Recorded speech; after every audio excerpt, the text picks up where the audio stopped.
Le quorum étant presque atteint, puisque vous avez pensé, vous allez sans doute penser à partager cette émission, je voudrais vous entretenir aujourd'hui des sujets suivants. Le premier sujet que je vais aborder, c'est l'événement de la dictature de Paul Biya, qui a été annoncé par le cavalier seul Djibril, le président de la Tremblée nationale du Cameroun, qui a délivré une des allocutions les plus ridicules de l'histoire de l'humanité, depuis l'hémicycle de l'Assemblée nationale à Yaoundé au Cameroun.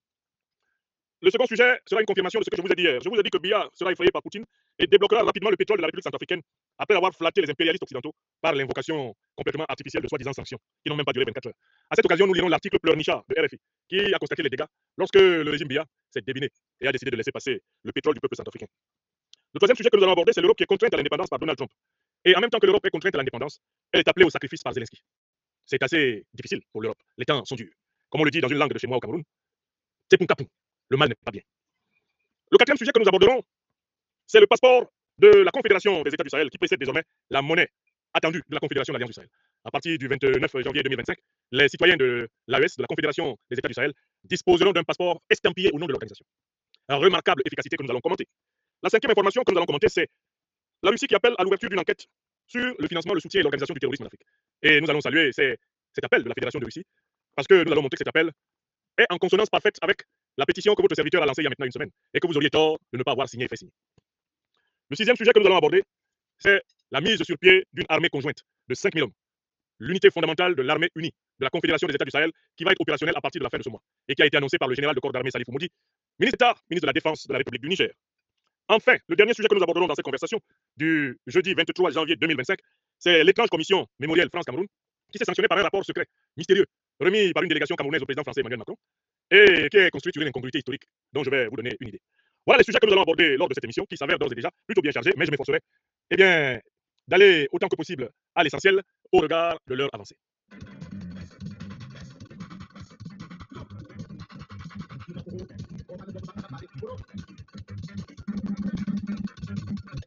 Maman ligwe oh maman. Maman ligwe oh maman. Maman ligwe gang gang gang. Et qui jam ligwe gang gang gang. We alini pa ko ba gang. Panol body long gang gang.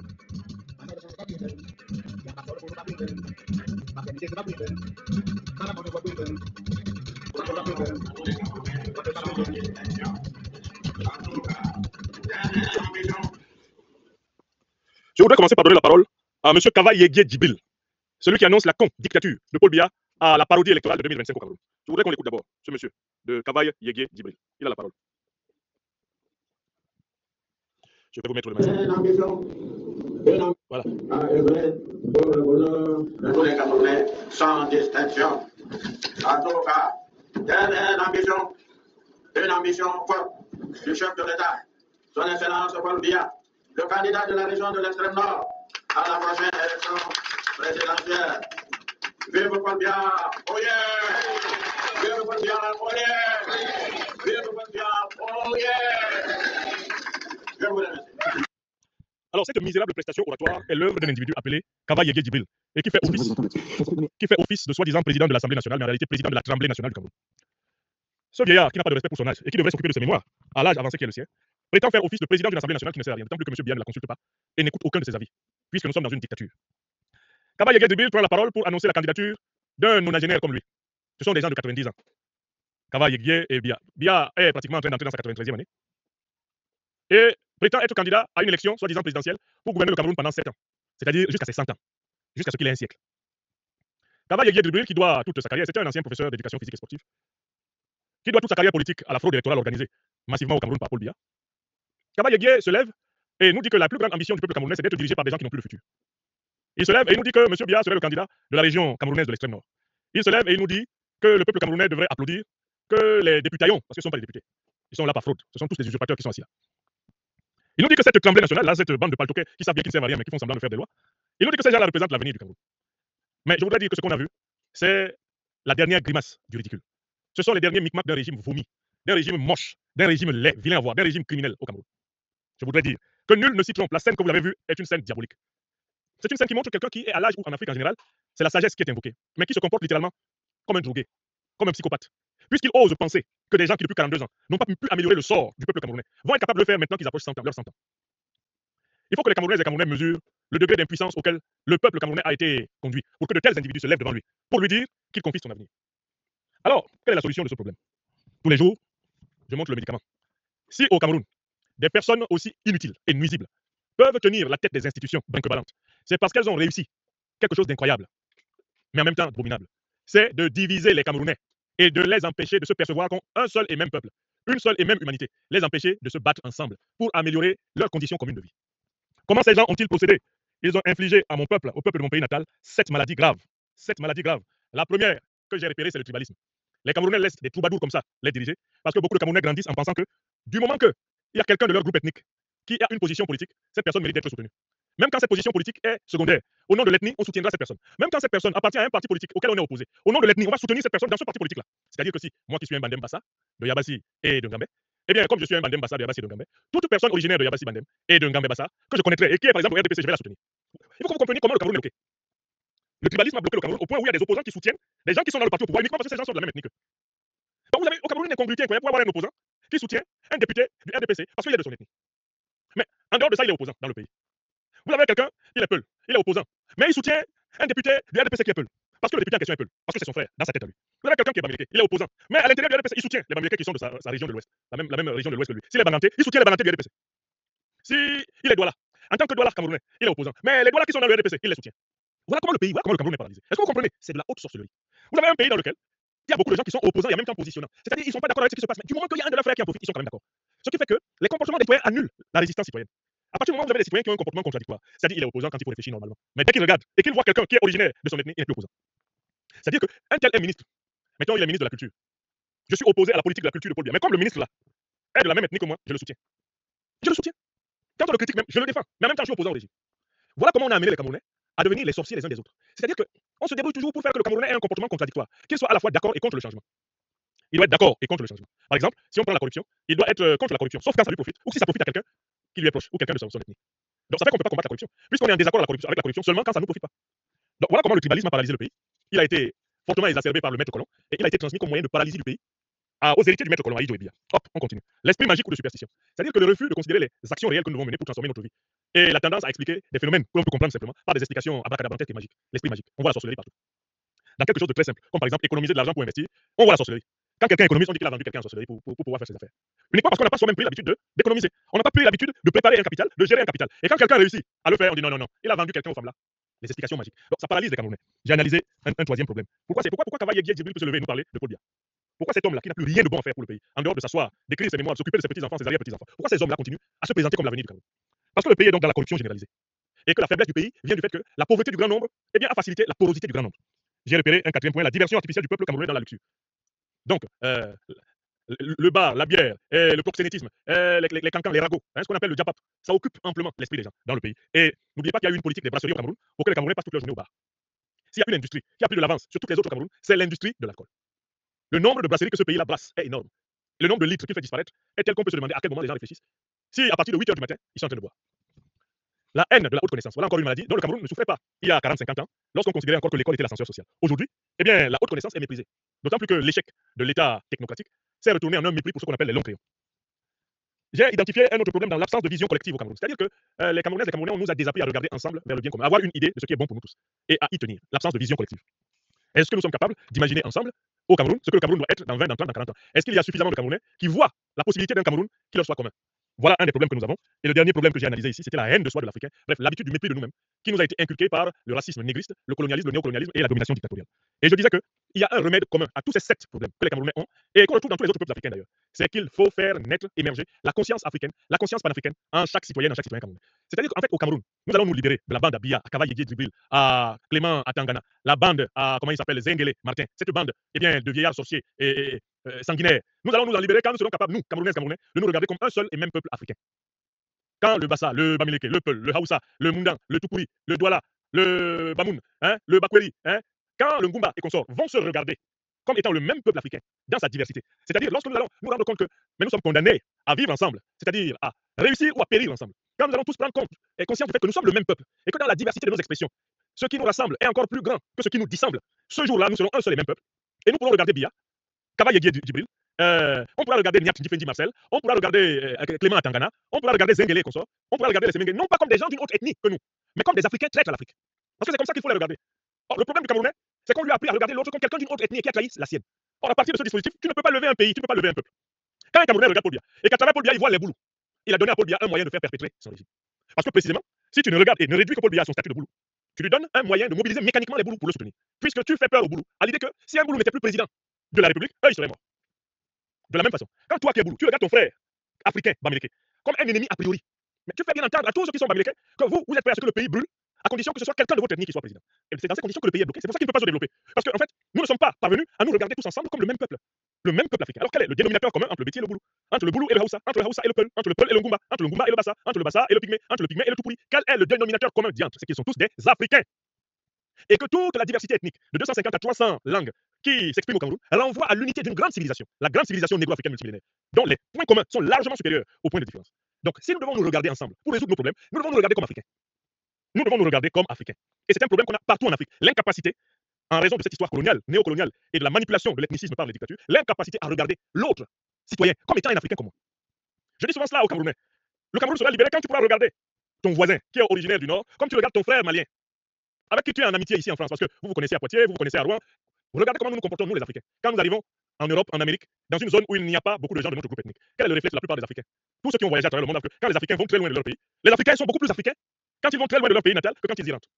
Plus on s'éloigne de l'Afrique, plus en fait, toute personne d'origine africaine que nous rencontrons, nous nous sentons littéralement immédiatement en sympathie avec cette personne. C'est ce regard que tu es capable de poser sur un Africain, que tu rencontres au Danemark, dans la rue, en Suède, dans la rue. Alors moi, comme en plus, je suis maintenant un personnage public de plus en plus connu par la plupart des Africains, et bien quand je croise un Africain, bon, la plupart du temps ils me reconnaissent, mais même quand ils me reconnaissent pas, vous savez très bien cette expérience. Quand vous croisez un Africain dans un coin lointain de la planète, il y a comme une espèce de devoir de reconnaissance entre vous. Vous devez vous saluer. Vous ressentez le besoin de saluer cet Africain le sent, non pas par racisme, mais parce que là vous vous dites, c'est l'un des miens. J'ai quelque chose à voir avec cet homme. Nous avons la même civilisation.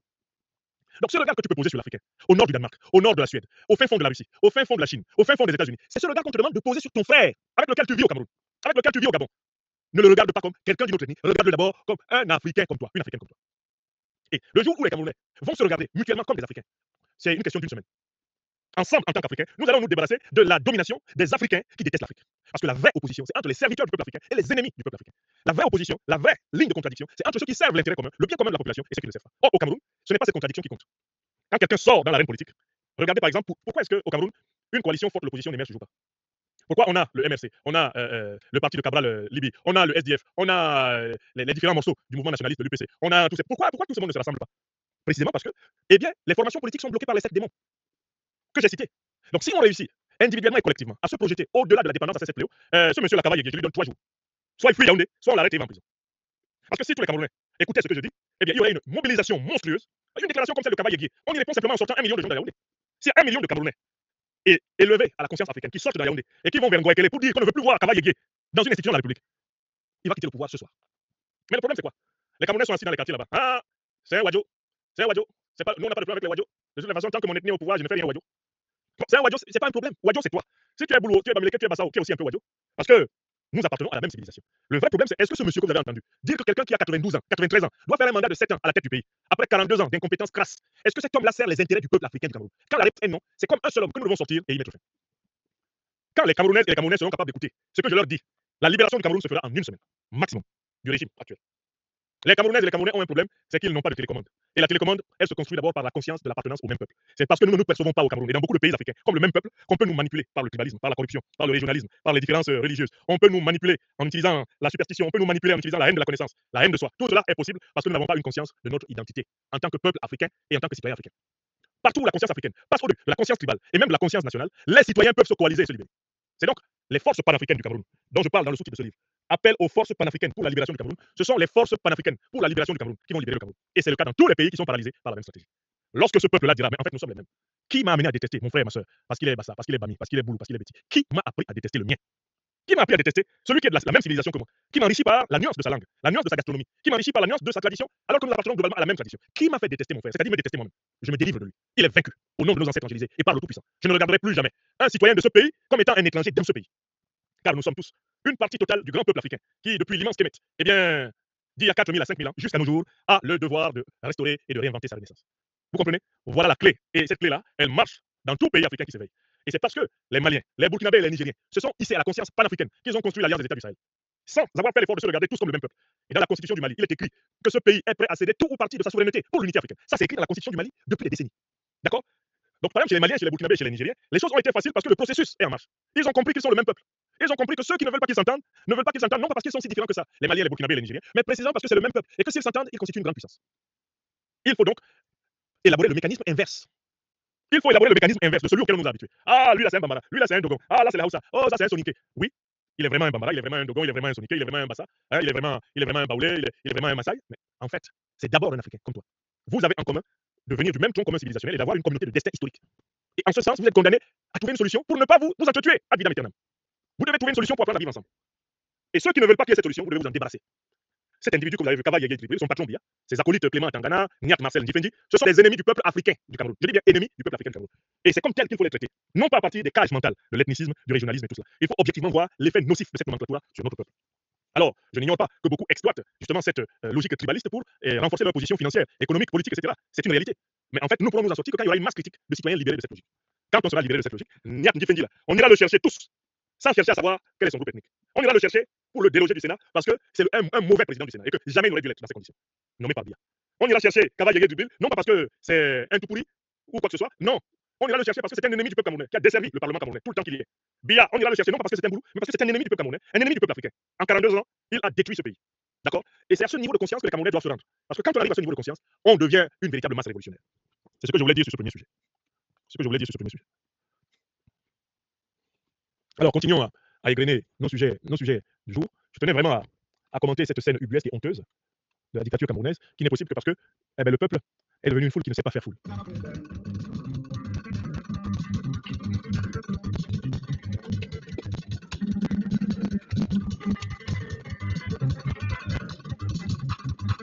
Écoutez, on reste au Cameroun, mais aussi en Centrafrique.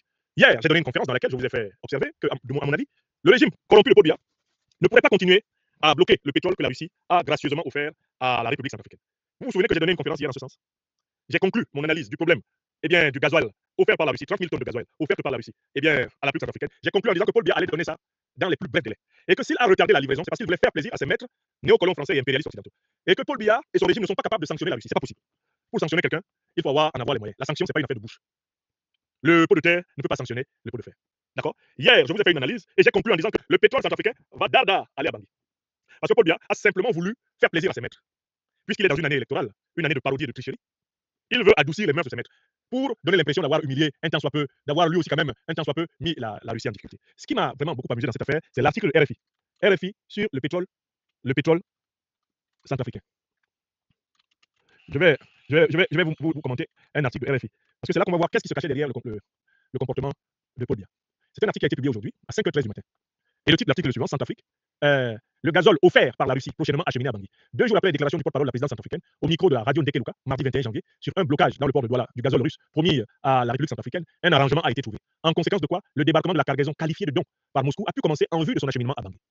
Alors RFI dit, le gazole offert par la Russie. Et RFI met offert entre guillemets. Histoire de nous dire que ça n'a pas été offert, que ça a bel et bien été vendu et que les Centrafricains vont payer. Mais qu'on aurait utilisé le thème du don pour essayer de contourner les sanctions internationales. Ok? Donc RFI jette le doute sur le fait que ce soit un don. Partant du principe que les États n'ont que d'intérêt, les intérêts n'ont pas d'amis. On pourrait donc dire que RFI est d'accord que la soi-disant aide française au développement, qui aurait été délivrée en proportion de 10 millions d'euros il y a quelque temps à la République centrafricaine, n'était donc pas un don. C'était donc pas une aide. C'était donc un prêt. C'était donc un prêt avec taux d'intérêt. Puisque quand la Russie dit qu'elle donne 30 000 tonnes de gazole, eh bien, au Centrafrique, on dit non, c'est faux. Elle n'a pas donné, c'est pas possible. Mais qui donne? Qui donne donc parmi ces puissances en ce monde? La suite de l'article. Albert Yaloké Mokpeme, le porte-parole de la présidence centrafricaine, qui déplorait mardi 21 janvier au micro de la radio Ndeke Luka que 30 000 tonnes de gazole restaient bloquées dans le port de Douala et que les démarches en vue d'arranger la situation avec le Cameroun soient à la peine, semble finalement avoir été entendues.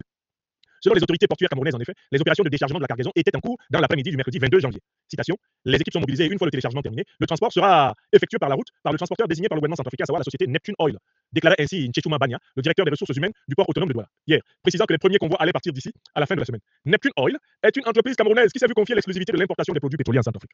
Je m'arrête déjà là.